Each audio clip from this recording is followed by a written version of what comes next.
Olá pessoal, sejam bem-vindos a mais um Conteúdo Natural, onde eu falo sobre alimentação natural para cães e como adotarmos um melhor estilo de vida para que nossos cães tenham uma melhor qualidade de vida e não só qualidade de vida física, mas também mental.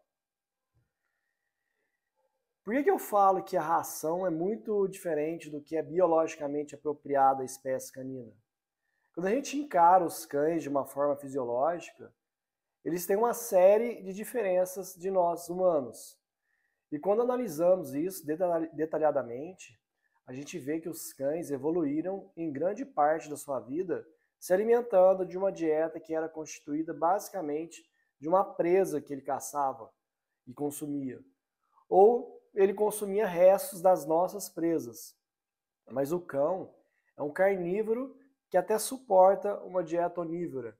É possível que ele sobreviva a uma dieta onívora com vegetais, mas é importante que você saiba que uma dieta onívora com grandes presenças de carboidratos e vegetais está longe de ser o ideal para o cachorro, porque ele é essencialmente um carnívoro.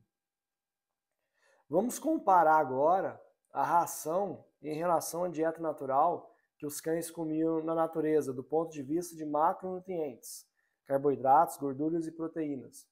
Não vou nem entrar em detalhes de micronutrientes, que são as vitaminas e minerais.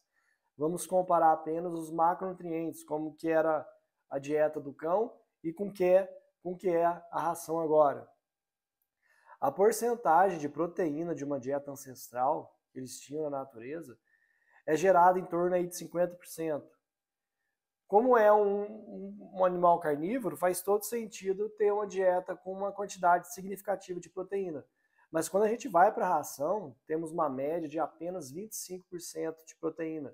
Então, isso já é uma coisa que nos preocupa. O segundo ponto, níveis de gordura. A gordura de uma dieta ancestral girava ali em torno de 45%. Na ração temos em torno de 30%. Se formos ver, tem alguma diferença, mas não está tão longe. Mas o principal, o que mais assusta e o que mais causa prejuízo à saúde, talvez seja esse ponto agora, o carboidrato. O carboidrato de uma dieta ancestral nunca passava dos 10%. E quando a gente olha para a ração hoje, temos em torno aí de 45% a 50%. Então é uma quantidade assustadora. E além do carboidrato em si, temos que preocupar também com qual que é a origem desse carboidrato, qual o tipo de alimento que está fornecendo o carboidrato nessa ração. Nós temos na ração alimentos superprocessados, de farinha processada, de rápida absorção, e que vai trazer muitas consequências metabólicas para os cães. Então nós temos essa diferença da dieta ancestral para a dieta atual, que faz com que a ração esteja longe de ser a melhor opção. A nutrição da indústria veterinária vem de uma nutrição de animais de produção, onde existe um conceito de nutrição mínima. E o que isso significa? É você oferecer um mínimo de nutrientes a ponto de não gerar uma deficiência para o animal e ele ainda produzir. É fazer lá o animal de grande porte, a vaca, o boi, produzir com custo mínimo para a indústria. Então, basicamente, quando temos animais de produção, você tem que oferecer o mínimo possível de nutrientes para ele produzir o máximo possível com o menor custo possível. É uma nutrição muito pensada em custos, em dinheiro. Esse conceito da indústria vem muito também para os animais de estimação na fabricação de ração. Mas acontece que eles não são animais de produção. A gente não quer que ele produza. A gente não tem um cão em casa para produzir alguma coisa, produzir leite, produzir carne. Pelo contrário, eles dão uma despesa danada. Já que eles não produzem nada, o que sustenta o animal de estimação é o amor que a gente tem por eles.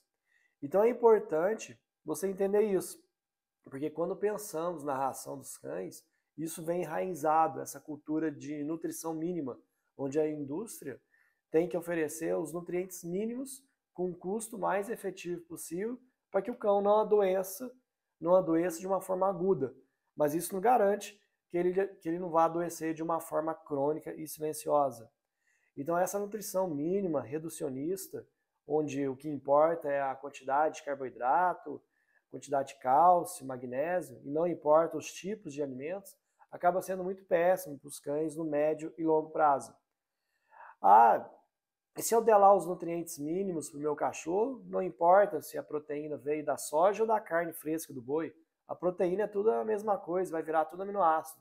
Não é bem assim que funciona. A gente sabe que a origem desses alimentos tem um impacto muito grande na saúde dos cães. E além de tudo isso, que eu falei até aqui, nós temos também como que é feito o processo de produção da ração na indústria, para transformar toda aquela matéria-prima daquela bolinha marrom seca que você conhece. É um processo extremamente agressivo, começando com os ingredientes que são de qualidade duvidosa. Não sei aí se você já teve a curiosidade de ler o rótulo de uma ração. Basicamente, a ração é constituída de restos de alimentos e subprodutos da indústria humana, farinha de víscera, de carne, farinha de ossos, farinha de torresmo. A gente tem também um processo de produção onde pegamos alimentos que já são duvidosos, combina esses alimentos e passa por um processo de produção onde esses ingredientes eles são cozidos pelo menos mais 2 ou 3 vezes em alta temperatura e pressão. Todo o processo é tão agressivo que no final dele não sobra nada de vitamina. A maior parte delas são perdidas. Tanto é que todas as rações, depois do grão finalizado, precisam adicionar um premix ali de vitaminas e minerais sintéticos. Esse processo de cozimento altera completamente a estrutura molecular desses alimentos. Aí a gente pega esse animal que se desenvolveu ao longo de milhares de anos, se alimentando de uma proteína crua, e começamos a alimentá-lo com uma proteína ultraprocessada completamente diferente. Logicamente que isso irá trazer uma série de consequências para esses animais. Outro problema muito grande que temos também com ração é a legislação. A nossa legislação é muito aberta hoje em dia. Muitos tutores enchem a boca para dizer que o cachorro dele só come ração super premium. Super premium não quer dizer nada. Não existe uma definição do que seria uma ração super premium, não existe. Quem fala que aquela ração é super premium é o cara que fabrica ela. E a gente sabe que filho feio não tem pai, né? O nosso filho é sempre o mais inteligente, é sempre o mais bonito, o nosso cachorro é sempre o mais esperto, e é sempre assim. E quem produz aquela ração vai falar, olha, esse meu produto é um produto super premium. Mas isso não quer dizer nada. Quando você pega, às vezes, 2 produtos super premium de uma empresa A e compara com uma empresa B, existe uma diferença técnica tão grande entre eles que é impossível aqueles produtos serem colocados na mesma categoria. E eles são, mesmo assim, colocados na mesma categoria, porque não existe nenhuma legislação, nenhuma lei que proíba isso. E isso é só um exemplo. A nossa legislação é muito aberta e nós somos totalmente dependentes da idoneidade de quem produz. E a gente sabe que na prática, quando toca nessa parte de dinheiro, não funciona bem assim. Eu vou entrar agora em outro ponto que também é importante.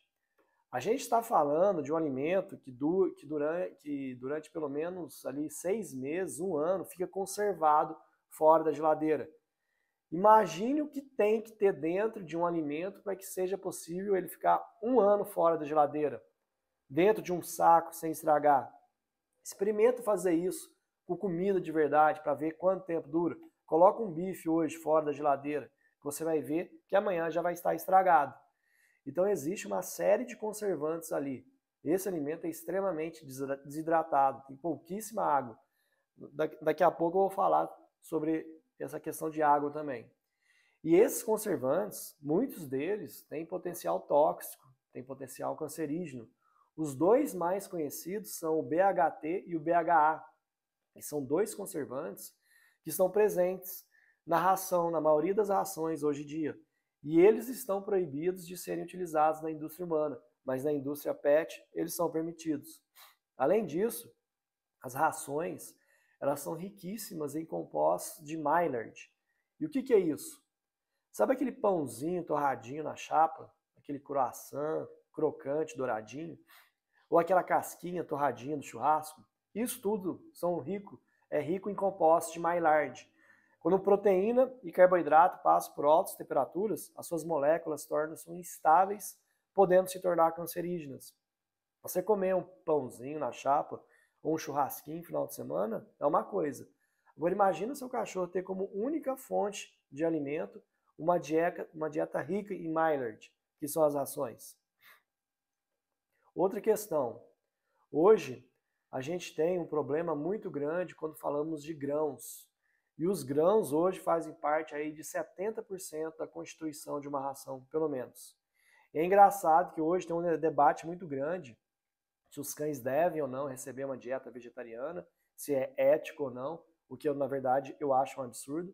Mas a ração que você tem aí em casa, ela é quase uma ração vegetariana, porque ela tem quase que em toda a sua composição ingredientes de origem vegetal. A base da maioria das rações que temos hoje, existem algumas exceções, mas a base são os grãos, milho, soja, sorgo.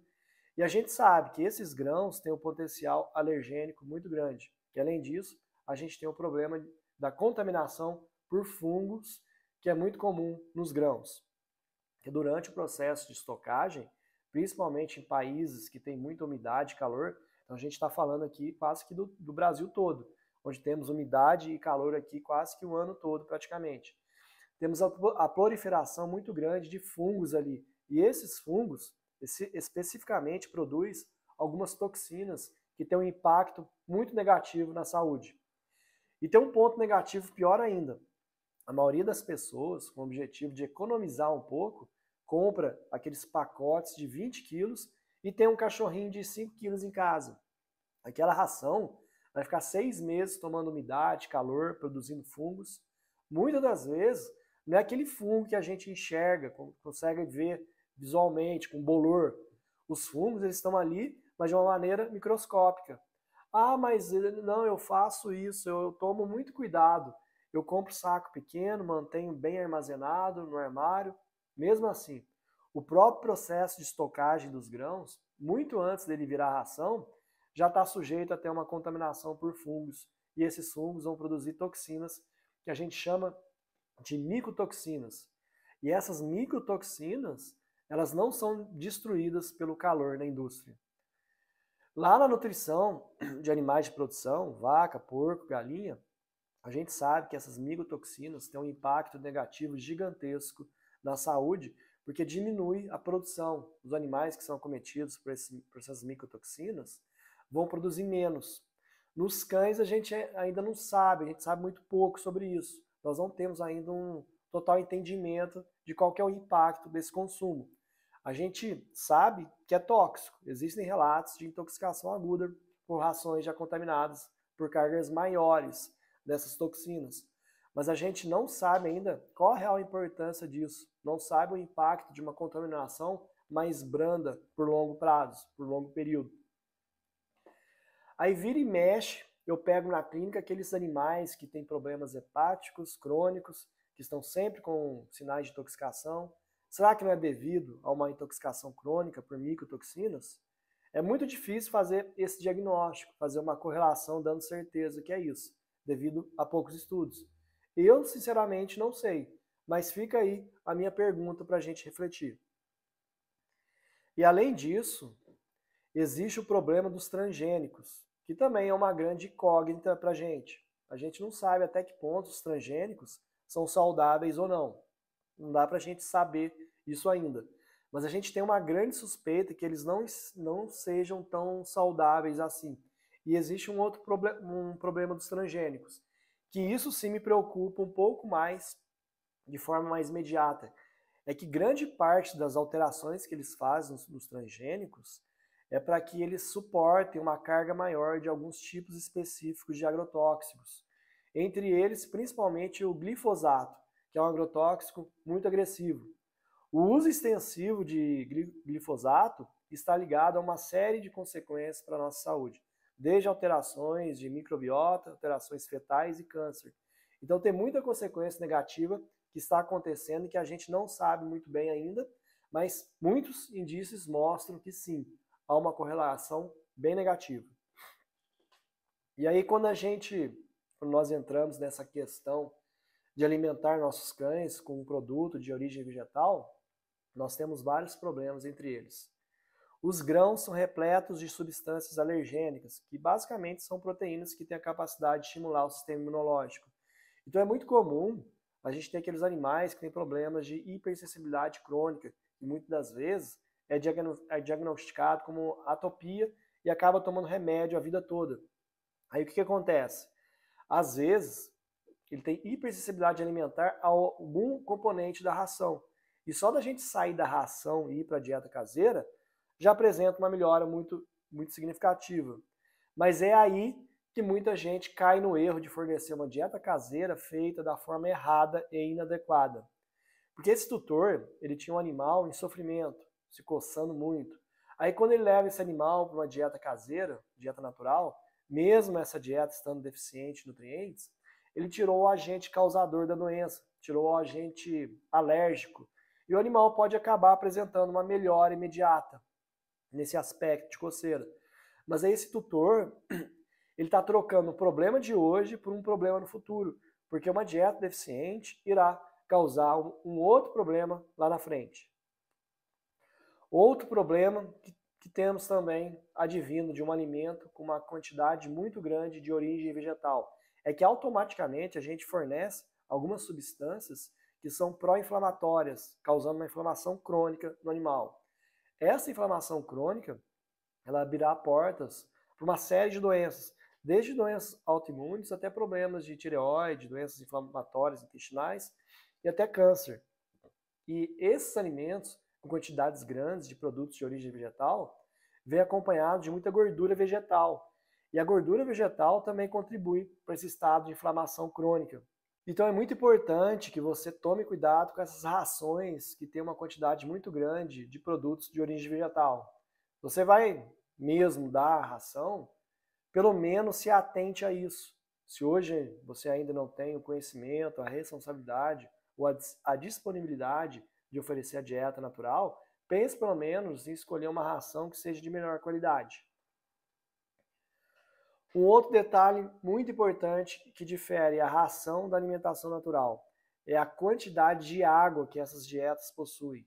A quantidade de água da alimentação natural e também da dieta ancestral, dos cães que eles comiam na natureza, é em torno aí de 70%. Quando nós vamos para a ração, é algo em torno de 10% ou até menos, dependendo da marca. Isso se torna um problema muito grande, porque às vezes esses cães que comem a dieta seca da ração não vão buscar essa diferença de água na sua vasilha. Com isso, nós temos cães que cronicamente têm um aporte hídrico cada vez menor. E quando temos animais consumindo cada vez menos água, é onde temos animais cada vez mais com problemas de cálculos urinários e renais. A gente vê muito isso em gatos. Grande parte dos gatos de meia idade para frente tem problemas renais. Os gatos, mais ainda do que os cães, como a origem deles é de um ambiente semidesértico, grande parte ou quase toda a sua necessidade hídrica era atendida dentro da alimentação, em uma condição natural. Aí a gente desidrata essa alimentação e entrega um alimento seco. O animal começa a ter uma série de consequências em relação a isso. Então todos esses pontos são muito importantes que vocês entendam. Eu falei vários pontos negativos da ração, mas apesar de tudo isso que eu falei até aqui, o mais importante é a ração, mesmo com esse tanto de pontos negativos, ela ainda é melhor do que você fazer a comida do seu cachorro em casa sem conhecimento. Porque ali, pelo menos, você sabe que tem os nutrientes mínimos que eles precisam para sobreviver. Não cometa o erro de mudar a alimentação do seu animal sem saber o que você está fazendo. Não faça isso. É possível que você mude a alimentação do seu cachorro sem a ajuda de um profissional? Se ele for um animal saudável, é possível. É totalmente possível, mas vai depender da sua dedicação. Antes de você se arriscar a mudar a alimentação dele, você tem que estudar, tem que buscar conhecimento. Você tem que saber o que está fazendo. Então, por favor, não cometa esse erro. Não escute só a parte em que eu falo que a ração apresenta um monte de problemas. Escute também a parte que eu estou falando que ela é melhor do que você fazer uma dieta em casa sem critério nenhum, com coisas que vieram na sua cabeça. Frango, com fubá, arroz, cenoura, sem sal e sem óleo. Antes de amor e carinho, os cães precisam de nutrientes. Então não adianta nada você preparar a comidinha dele todo com amor e carinho. Ele está gostando, está adorando a comidinha gostosa que você faz. Mas se ela estiver deficiente, isso vai trazer muitas consequências negativas na saúde dele. Então tome cuidado com tudo isso. Beleza, pessoal? Eu trouxe aqui vários pontos negativos que mostram que a ração está muito longe de ser a melhor ração para os cães, para ser a melhor opção para os cães. Mas se você não buscar conhecimento, não tem responsabilidade, eu aconselho que continue na ração, pelo bem da saúde do seu cachorro. Muito obrigado por me acompanhar até aqui e até a próxima.